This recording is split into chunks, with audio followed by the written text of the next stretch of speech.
प्रिय विद्यार्थियों, आज हम संस्कृत काव्य के महान कवि, नाटककार, गीति काव्यकार आप समझ गए होंगे। मैं बात कर रहा हूँ कालिदास की।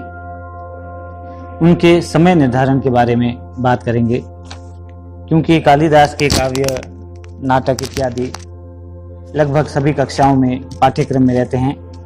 इसलिए उनके समय के बारे में ज्ञात होना हमारे लिए बहुत आवश्यक है। दोस्तों, संस्कृत काव्य की कहे या प्राचीन महान नाटककार व्यक्तियों के बारे में कहे तो एक तथ्य बड़ा ही विचित्र प्रतीत होता है कि उन्होंने अपने जीवन एवं समय के बारे में कहीं पर भी कोई स्पष्ट उल्लेख नहीं किया है। कालिदास के संदर्भ में भी ऐसी ही स्थिति है तथा कई अंतः एवं बहिसाक्ष्य का परिशीलन करने के पश्चात हम एक निष्कर्ष पर पहुंचते हैं, जो कि अनुमानित निष्कर्ष के तौर पर हम प्रस्तुत करते हैं। तो किसी के भी काल का निर्धारण करने से पूर्व, सबसे पूर्व हमें उनकी पूर्व सीमा एवं अपर सीमा का निर्धारण कर देना चाहिए। तो कालिदास की यदि पूर्व सीमा का निर्धारण हमें करना हो तो जैसा कि हम जानते हैं कि कालिदास ने एक नाटक लिखा, मालविका अग्निमित्रम। और अग्निमित्र वो शुंग वंश के थे और पुष्यमित्र शुंग के पुत्र थे, और लगभग 150 ईसा पूर्व के आसपास उनका शासनकाल था। तो कालिदास की पूर्व सीमा निर्धारित होती है कि 150 ईसा पूर्व के आसपास उनकी पूर्व सीमा थी। और यदि उत्तर सीमा के हम बात करें तो कि जैसा कि हम सभी जानते हैं कि बाण भट्ट ने हर्षचरित के अंदर कालिदास का उल्लेख एक श्लोक के माध्यम से किया है। निर्गतासु न वा कस्य कालिदासस्य सुक्तिषु प्रीतिर मधुर सांद्रासु मंजरीषि जायते। तो स्पष्ट है कि कालिदास 606 से 47 के से पूर्व हुए थे। तो यह उनकी पूर्व सीमा और उत्तर सीमा का निर्धारण है स्पष्ट रूप से कि वो इन कालों के मध्य उनका प्रादुर्भाव हुआ था। और एक और प्रमाण मिलता है, अनुमानित प्रमाण है कि कवि वत्स भट्टी के जो मंदसौर का शिलालेख, जो कि 473 ईस्वी का है, इनमें जो पद्य लिखे गए उन पद्यों पर ऋतु संहार व मेघदूत के पद्यों की स्पष्ट छाया दृष्टिगोचर होती है। तो वर्तमान में कई विद्वान कालिदास का जो उत्तर सीमा काल है वो 473 ईस्वी मानते हैं कि कालिदास निश्चित रूप से 473 ईस्वी से पूर्व हो गए थे। तो इस प्रकार कालिदास की जो पूर्व सीमा और उत्तर सीमा का निर्धारण करने के बाद में बहुत सारे मत पाए जाते हैं कालिदास के समय के संदर्भ में, लेकिन दो मतों को आदर प्राप्त है विद्वत सभा में। एक मत के अनुसार वह प्रथम शताब्दी ईसा पूर्व में हुए थे, और दूसरा मत उन्हें चंद्रगुप्त विक्रमादित्य यानी चतुर्थ शताब्दी ईस्वी गुप्त राजाओं के समकालीन सिद्ध करता है। हम पहले चर्चा करते हैं प्रथम शताब्दी ईसा पूर्व। इस मत को काफ़ी आदर प्राप्त है और काफ़ी विद्वान इस मत के समर्थन में हैं। हम भी परिशीलन करते हैं और आपके समक्ष कुछ साक्ष्य प्रस्तुत करते हैं, और हम स्वयं भी अपने दिमाग से सोचे कि इन दोनों मतों में से कौन सा मत अधिक ग्राह्य है।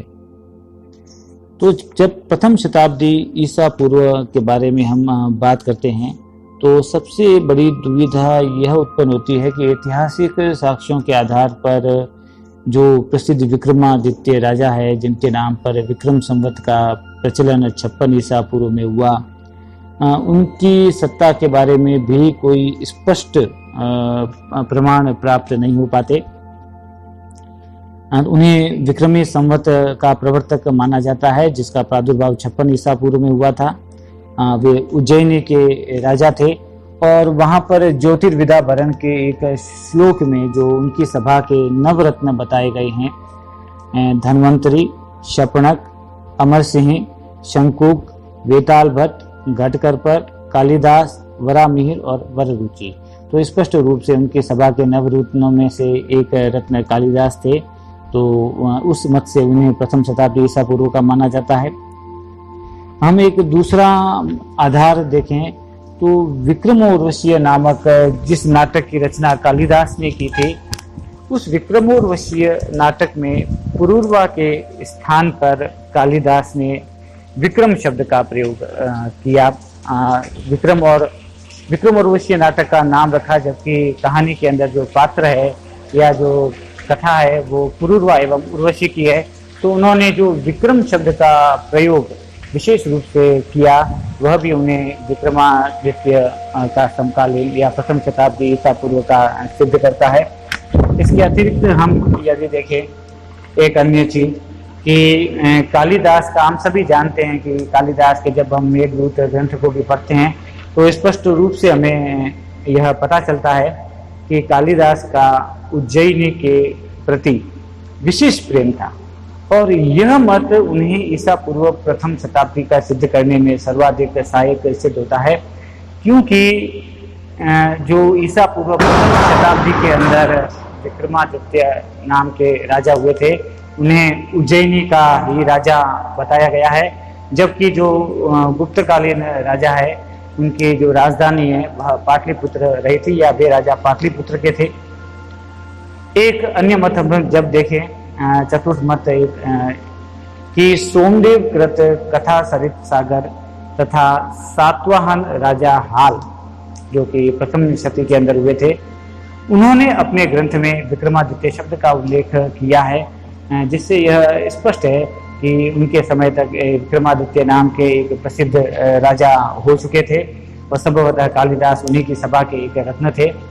और कथा सरित सागर के अनुसार विक्रमादित्य को महेंद्रादित्य का पुत्र बताया गया है। और आप देखिए कि कालिदास ने भी विक्रमोर्वशीय ग्रंथ में एक दो बार नहीं 6 बार महेंद्र शब्द का उल्लेख किया है। और कथा सरित सागर के अनुसार इन्होंने ही शकों को परास्त कर मालव संवत चलाया, और जो बाद में विक्रम संवत के नाम से प्रसिद्ध हुआ। तो यह मत राजा विक्रमादित्य की सत्ता को सिद्ध करने में काफी हद तक सहायक सिद्ध होता है। एक और मत हम देखें तो हम जब गहनता से परिशीलन करते हैं, कालिदास के ग्रंथों को पढ़ते हैं, तब हम देखते हैं कि उज्जयिनी के राजा विक्रमादित्य के समान कालिदास भी शैव थे, सूर्य वंश से प्रभावित थे। विक्रमादित्य भी सूर्य वंशी राजा थे, जैसा कि हमें रघुवंश के अंदर पता ही है कि कालिदास ने सूर्यवंश का वर्णन किया है। जबकि गुप्त राजाओं के बारे में इतिहास के विद्यार्थी भी जानते हैं, और हम सभी जानते हैं कि गुप्त राजा है वे वैष्णव थे, तथा वंश के बारे में बात करें तो वे चंद्रवंशी राजा थे। तो ऐसे काफी मत है जो उन्हें प्रथम शताब्दी ईसा पूर्व के आसपास सिद्ध करते हैं। और भी आगे कई मत प्रस्तुत किए गए हैं कि रघुवंश में उन्होंने अवंती के राजा का उल्लेख किया है, तथा अभिज्ञान शाकुंतलम में भी विक्रम की सभा का उल्लेख है। तो अवंती के राजा का उल्लेख है, अवंतीनाथ के रूप में उन्होंने संभवतः प्रथम शताब्दी ईसा पूर्व के सम्राट विक्रमादित्य का ही उल्लेख किया होगा। दूसरा एक, जब हम भाषा शैली का अध्ययन करें, क्योंकि कालिदास के ग्रंथ BA से लेकर MA और हर कॉम्पिटिटिव स्टूडेंट और इतिहास के विद्यार्थी भी सामान्य रूप से कालिदास के समय इत्यादि के बारे में अध्ययन करते हैं, तब हम देखें कि जब अब भाषा शैली को देखते हैं तब हमें स्पष्ट रूप से पता चलता है कि जो गुप्तकालीन शिलालेखों की भाषा है वो पाणिनीय है पूर्ण रूप से, जबकि जो कालिदास ने कई ऐसे शब्दों का प्रयोग किया है, कई अपाणिनीय शब्दों का प्रयोग किया है, कई वैदिक शब्दों का प्रयोग किया है, जो उन्हें प्राचीन समय या प्रथम शताब्दी ईसा पूर्व के आसपास का समय व्यक्ति सिद्ध करती है। जैसे कि कालिदास ने पातयामास, कामयान, दाशवान, त्रियंबक, पेलव, देशनय आदि ऐसे शब्दों का प्रयोग किया है जो अपाणिनीय हैं और उन्हें वैदिक सभ्यता के निकट उनका समय उपस्थापित करता है। और हम देखते हैं कि कालिदास ने तत्कालीन समय में वैदिक छंद का भी प्रयोग किया, जो उन्हें की प्रथम शताब्दी ईसा पूर्व का सिद्ध करता है।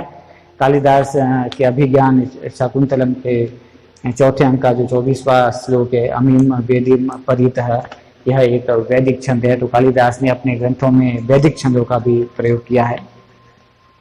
एक और प्रमाण जिसे कि वर्तमान में बहुत सारे विद्वान बड़ा ही आदर देते हैं, ऐसा कहा जाता है कि अश्वघोष की जो शैली है उस पर निसंदेह कालिदास का प्रभाव है। और अश्वघोष कुषाण राजाओं की सभा के एक रत्न थे, उनकी सभाओं को अलंकृत करते थे। कनिष्क के सभा रत्न थे वे, और कनिष्क का काल 78 ईस्वी के समय में था। तो क्योंकि अश्वघोष के ग्रंथों पर कालिदास का प्रभाव है, तो निश्चित रूप से कालिदास अश्वघोष से पूर्व हुए, और यह मत भी उन्हें ईसा पूर्व प्रथम शताब्दी का सिद्ध करता है। एक अन्य प्रमाण हम और देखें कि पांड्य राजा पर रघु की विजय का वर्णन किया गया है। हम देखते ही अंतिम पंक्ति है, पांड्या प्रतापम न विषेहिरे। तो जब हम इस चीज को देखते हैं तब हमें पता पड़ता है कि जो यह वर्णन किया गया है पांड्य राजाओं की पराजय का, तो यह भी जो समय था वह प्रथम शताब्दी ईसा पूर्व का था। जो यह श्लोक भी कालिदास की स्थिति को प्रथम शताब्दी ईसा पूर्व का सिद्ध करने में सहायक सिद्ध होता है। पीटा से एक मुद्रा प्राप्त हुई है, और प्रोफेसर रॉय ने उसे ईसा पूर्व प्रथम शताब्दी का माना है। इस आधार पर भी कालिदास ईसा पूर्व प्रथम शताब्दी के रत्न निश्चित होते हैं। एक अन्य हम मत देखें जिसकी जो कैलकुलेशन है, वो गणना है, वह बिल्कुल जिस समय विक्रम संवत का प्रवर्तन किया था उसके पास सिद्ध होती है। तो मेरुतुंग आचार्य की जो जैन चरित पद्यावली है उसमें भी विक्रमादित्य का उल्लेख है, यानी विक्रमादित्य का कई स्थानों पर उल्लेख है। तो यह बात निर्विवाद है कि विक्रमादित्य के नाम के एक प्रसिद्ध राजा बहुत प्राचीन काल में हो चुके हैं, और उनके अनुसार भगवान महावीर के निर्वाण के 470 वर्ष पूर्व विक्रमादित्य हुए थे। भगवान महावीर का निर्वाण 527 ईसा पूर्व में हुआ था, और जब हम उसमें से 470 वर्ष घटाते हैं तब वो 57 ईसा पूर्व का समय आता है।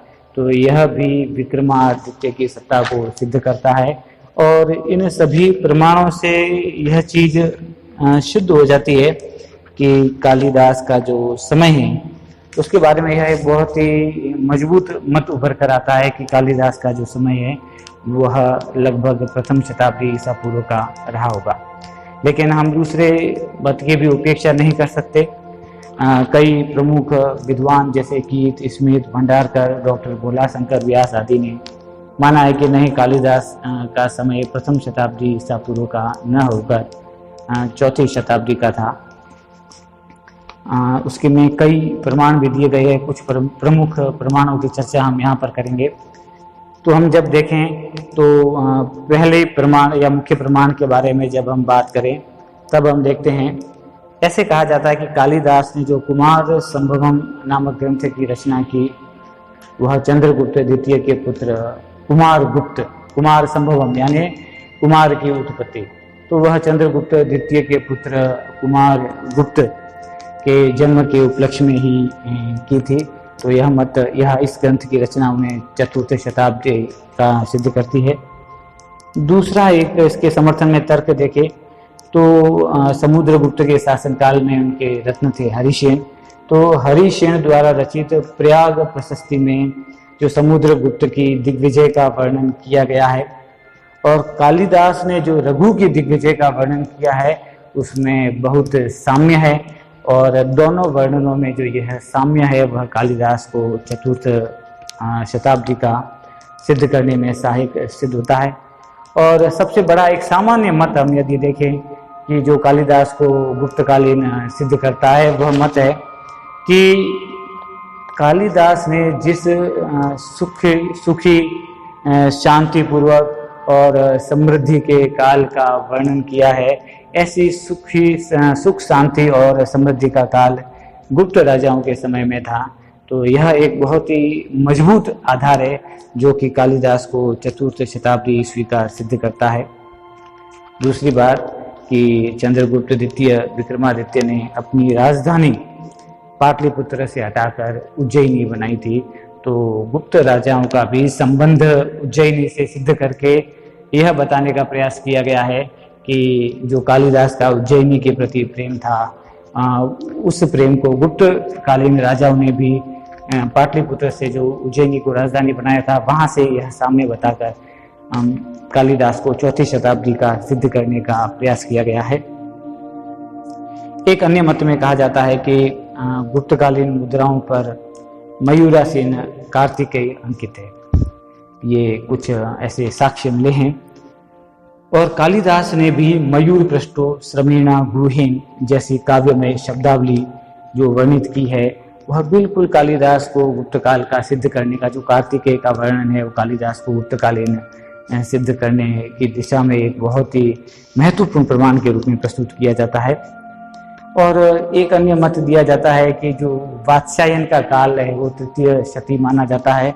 और कालिदास की अभिज्ञान शाकुंतलम में जो अनुसुईया व प्रियंवदा का वार्तालाप है या जो कण्वा आशीर्वाद का वर्णन है, उस पर स्पष्ट रूप से वात्स्यायन के वर्णनों की छाप है। और वो वात्स्यायन के कन्या संयुक्तक और भार्याधिकरण से प्रभावित प्रतीत होते हैं। तो इसका अर्थ है कि वो वात्स्यायन, जिनका समय तृतीय शती माना जाता है, उनके बाद में हुए। तो ये सारे मत है वो कालिदास को चौथी सती के अंदर सिद्ध करने का प्रयास करते हैं। फिर इन दोनों मतों का परिशीलन करके कई इनके पक्ष विपक्ष में तर्क प्रस्तुत किए जाते हैं। तो ये हमने देखे कि बहुत सारे अन्य मत भी है, छठी सती का मत भी है, लेकिन बाकी सारे मतों को वो आदर प्राप्त नहीं हुआ। लेकिन हमने जो इन सभी मतों को देखा, इन मतों का एक प्रकार से हम स्वयं भी अध्ययन करें और भी अन्य पुस्तकों से पढ़ें और अपना भी एक मत तैयार करें कि हमारे मत के अंदर कालिदास का जो समय है वो प्रॉपरली कौन सा समय सिद्ध हो सकता है। क्योंकि ये बड़ी विडंबना की बात है कि तत्कालीन इतने महान लेखकों ने, नाटककारों ने अपने समय का स्पष्ट रूप से उल्लेख नहीं किया है। तो हम भी इस दिशा में शोध करें और पता लगाने का प्रयास करें, क्योंकि इसके द्वारा बाकी भी कई चीज़ें, इतिहास की अन्य कई चीज़ें स्पष्ट होती हैं। जैसे कि हम कालिदास के समय के बारे में अध्ययन करते वक्त हमने गुप्त काल की भी हमें चर्चा करनी पड़ती है, हमें शुंग काल की भी चर्चा करनी पड़ती है, हमें ईसा पूर्व में उत्पन्न हुए विक्रम संवत वाले विक्रमादित्य के बारे में भी चर्चा करनी पड़ती है या उनके बारे में भी जानकारी प्राप्त करने का अवसर मिलता है। तो इतिहास के विद्यार्थियों के लिए भी इस प्रकार की जो जानकारियाँ हैं वो बहुत उपयोगी सिद्ध होते हैं, क्योंकि इसके द्वारा हमें इतिहास के विभिन्न तथ्यों के बारे में भी जानकारी मिलती है। तो हम इसी प्रकार व्यापक रूप से किसी भी चीज़ का अध्ययन करें और कई नई अद्यतन जानकारियाँ प्राप्त करने का प्रयास करें। आगे हम और भी इसी प्रकार की किसी सामग्री के साथ में और उपस्थित होंगे।